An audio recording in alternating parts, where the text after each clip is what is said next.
A história de amor era um objetivo em si mesmo. Provavelmente, mais importante que ser bem-sucedido no futebol, porque era uma paixão muito intensa. As palavras são de Martín Lazarte, ex-jogador e treinador uruguaio. A história, por sua vez, é de Luis Suárez, atacante do Barcelona e estrela da seleção uruguaia na Copa de 2018 na Rússia. Lazarte é o responsável pela estreia de Suárez como profissional no Nacional, quando ele tinha 18 anos. Foi também conselheiro do jogador, que lhe confiava os pesares. Começou a contar sobre a namorada e a distância que era a única coisa que os separava, porque estavam realmente apaixonados. Recorda o treinador. Lazarte diz que Suárez sempre mencionava quão longe estava da namorada, que morava na Espanha, como sentia falta dele e como sentiam falta um do outro. Não perdiam as poucas oportunidades que tinham de se ver. Suárez conheceu a mulher que mudaria a vida dele em Montevideo, capital uruguaia, quando ainda era adolescente. Mas logo Sofia Balbi se mudou para Barcelona, na Espanha. Depois que ela foi embora, Suárez prometeu a si mesmo que, um dia, jogaria num dos principais times do futebol espanhol para ficar perto de Sofia, até a assinatura do contrato com o Barcelona. Contudo, Suárez precisou superar muitas dificuldades dentro e fora do campo. O início nascido na cidade de Salto, em 1987, Suárez estreou no futebol aos 7 anos de idade, na equipe infantil do Reta FC. Por isso, toda a família se mudou para a capital uruguaia. Os pais de Suárez não tinham muitos recursos para manter os 7 filhos, conta o amigo Pablo Parodi, antigo vizinho da família em Montevideo. Era uma família muito unida. Em termos econômicos, eram muito pobres. Não tinham muito e era a mãe que trabalhava, lembra Parodi. Wilson Pires, o primeiro empresário, conta como Suárez tentava ajudar a família. Às vezes não tinha chuteiras e jogava com chuteiras emprestadas. Ia a pé para os treinos, para economizar o dinheiro e voltar com ele para casa. Essas são coisas que nem todo mundo faria com 12 anos de idade. A habilidade com a bola fez com que ele fosse parar no Nacional, um dos maiores times do Uruguai, aos 14 anos. Mas segundo ele mesmo admitiu em 2013 a ESPN Brasil, não teve muitas oportunidades na equipe. Cometi o erro de andar com pessoas que eu não deveria e de sair à noite, disse. Na ocasião, os pais dele se separaram e Suárez entrou numa fase rebelde, o que afetou o desempenho em campo. O clube chegou a dar um ultimato a ele. A mulher da vida, no entanto, o que realmente fez com que Suárez mudasse de vida foi uma garota 2 anos mais nova que ele. Ele tinha 15 anos, mas a paixão dos dois foi avassaladora e inspiradora. Suárez deixou de ser um jovem que pensava apenas em se divertir e que não gostava de treinar. Mudei quase tudo quando comecei a namorar, disse a ESPN com essa idade perfeita. Era um adolescente, mas a encontrei num momento em que precisava porque não apenas me mostrou o caminho como me ajudou a saber quem era amigo e quem não era. Mas o sonho não durou muito, porque, depois de um tempo, a família Balbi decidiu deixar o Uruguai e se mudar para Barcelona em busca de melhores oportunidades. No dia em que nos despedimos, eu tinha 16 e ela estava prestes a completar 14. Foi um adeus. Prazer ter te conhecido e não nos vemos em breve, por causa da nossa situação econômica.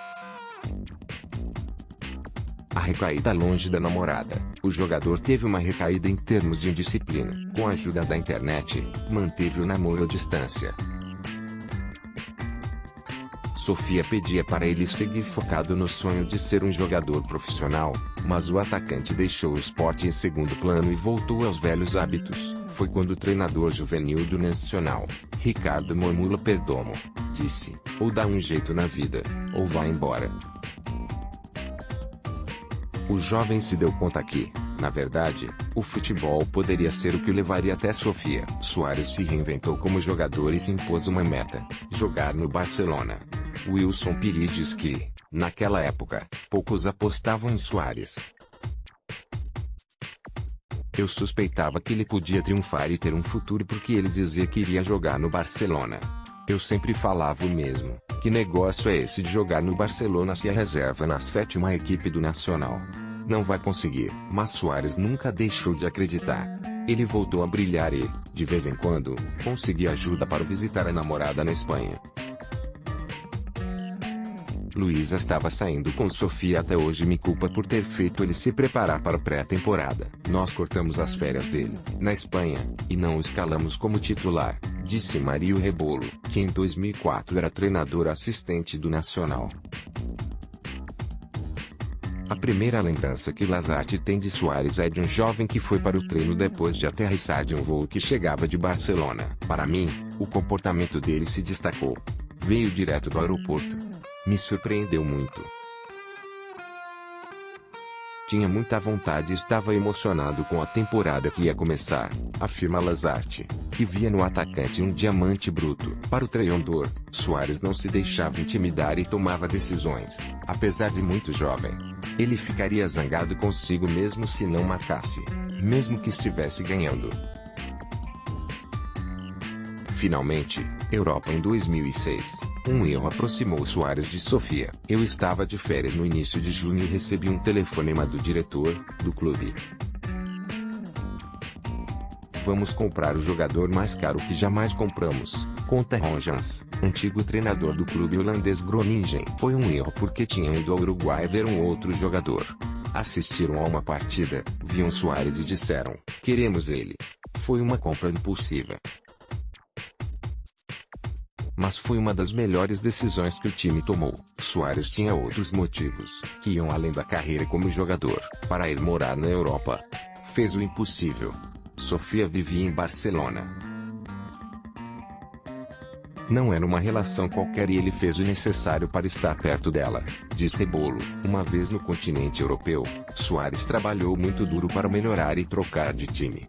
Em 2007, assinou com o Ajax. 4 anos depois foi para o Liverpool, na Inglaterra, e, por fim, chegou a Barcelona em 2014. Sofia e Suárez se casaram em março de 2009 em Amsterdã e celebraram a união com outro casamento este ano, em Montevidéu. Tem 2 filhos, Delfina, de 7 anos, e Benjamin, de 4. É um homem de família, sociável, afirma Jans. A mulher dele foi também a primeira namorada. É maravilhoso com a família e os filhos. Não gosta de ter uma vida pública, só de futebol, diz Jans. Um pouco lado rebelde e bad boy do passado, contudo, pode às vezes ser visto em campo. Em 2014, por exemplo, ele foi suspenso de partidas oficiais da seleção uruguaia e por 4 meses de qualquer atividade relacionada ao futebol, inclusive do Liverpool, onde jogava à época, por causa da mordida que deu no zagueiro Giorgio Chiellini, da Itália, na Copa no Brasil. Ele já tinha deixado a marca dos dentes em outros 2 adversários. Copa 2018, veja as fotos mais legais de Uruguai e Arábia Saudita. BBC Brasil, todos os direitos reservados. É proibido todo tipo de reprodução sem autorização por escrito da BBC.